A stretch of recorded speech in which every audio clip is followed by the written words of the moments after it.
Hi viewers, welcome back. ನಾನು ರೀಸೆಂಟಾಗಿ ಒಂದು ಕೆಂಟ್ ವಾಟರ್ ಪ್ಯೂರಿಫೈಯರ್ನ ಪರ್ಚೇಸ್ ಮಾಡಿಕೊಂಡೆ. ಸೊ ಅದ್ರ ಇನ್ಸ್ಟಾಲೇಷನ್ ಬಗ್ಗೆ ನಾನು ಡೀಟೇಲ್ಸ್ ಕೊಡೋಣ ಅಂತ ಈ ವಿಡಿಯೋನ ಮಾಡ್ತಾ ಇದ್ದೀನಿ. ಸೊ ವಿಡಿಯೋನ ಸ್ಕಿಪ್ ಮಾಡದೆ ಕೊನೆವರೆಗೂ ನೋಡಿ. ಇದನ್ನು ನಾನು ₹1800 ಕೊಟ್ಟು ಪರ್ಚೇಸ್ ಮಾಡ್ಕೊಂಡಿರೋವಂಥದ್ದು. 1 ಇಯರ್ ವ್ಯಾರಂಟಿ ಇರುತ್ತೆ. ಆ್ಯಂಡ್ ಯಾವ ಥರ ವಾಟರ್ ಪ್ಯೂರಿಫೈ ಆಗುತ್ತೆ ಅಂತ ಹೇಳಬೇಕು ಅಂತಂದರೆ, ಇದು ಬಂದುಬಿಟ್ಟು ಬ್ಯಾಕ್ಟೀರಿಯಾನ ತಡೆಗಟ್ಟುತ್ತೆ. ಯಾವುದೇ ಥರ ಸ್ವೀಟ್ ವಾಟರ್ ಇರೋದಿಲ್ಲ. ಜಸ್ಟ್ ಸಿಂಕ್ ವಾಟರ್ನ ಡೈರೆಕ್ಟಾಗಿ ನಾವು ಇದರಲ್ಲಿ ಯೂಸ್ ಮಾಡ್ಕೋಬೋದು. ಅಡುಗೆಗೆ ಯೂಸ್ ಮಾಡ್ಕೋಬೋದು ಆ್ಯಂಡ್ ಕುಡಿಯೋದಕ್ಕೆ ಕೂಡ ಯೂಸ್ ಮಾಡ್ಕೋಬೋದು.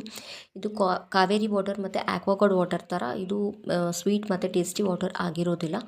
ಜಸ್ಟ್ ವಾಟರ್ನ ಪ್ಯೂರಿಫೈ ಮಾಡಿ ಬ್ಯಾಕ್ಟೀರಿಯಾನ ಮಾತ್ರ ತಡೆಗಟ್ಟಿ ಪ್ಯೂರ್ ವಾಟರ್ ಮಾತ್ರ ಬರುತ್ತೆ. ಇದನ್ನ ಕುಡಿಯೋದಕ್ಕೆ, ಅಡುಗೆಗೆ ಯೂಸ್ ಮಾಡ್ಕೋಬೋದು.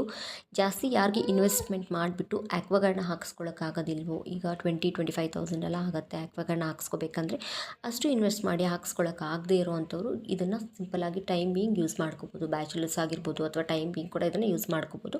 ಆ್ಯಂಡ್ ಹಾಗೆಯೇ ಕ್ವಾಲಿಟಿ